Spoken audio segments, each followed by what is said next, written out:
Of all the moments from President Trump's first address to Congress, the most riveting piece of political theater was his tribute to the widow of fallen Navy SEAL Carryn Owens. The president's critics and supporters alike admired it. Midway through his speech, the president gestured to Owens' widow, Carryn, who was a guest in the balcony seated with presidential daughter Ivanka Trump. "We are blessed to be joined tonight by Carryn Owens," Mr. Trump said. "Ryan died as he lived, a warrior, and a hero battling against terrorism and securing our nation. Ryan's legacy is etched into eternity. For as the Bible teaches us, there is no greater act of love than to lay down one's life for one's friends. Ryan laid down his life for his friends, for his country, and for our freedom. We will never forget him."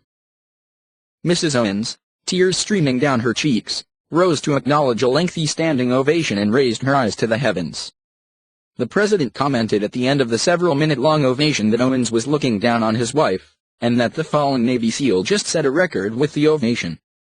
Even some of Mr. Trump's harshest critics on CNN called it a transformative moment for his presidency. "He became president of the United States in that moment," said Van Jones, a former Obama administration official. "That was one of the most extraordinary moments we've ever seen in American politics. If he finds a way to do that over and over again, he's going to be there for 8 years." In an unfortunate choice of words, former Obama advisor David Axelrod said with grudging admiration, "You'd have to be dead not to appreciate the moment." Former Senator Rick Santorum, Pennsylvania Republican, called it an emotional moment that was a very healing moment for everybody.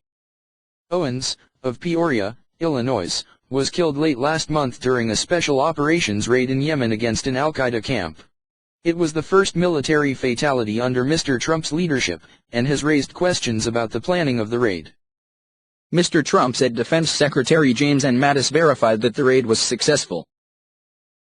"I just spoke to General Mattis, who reconfirmed that, and I quote, Ryan was a part of the highly successful raid that generated large amounts of vital intelligence that will lead to many more victories in the future against our enemies," the president said.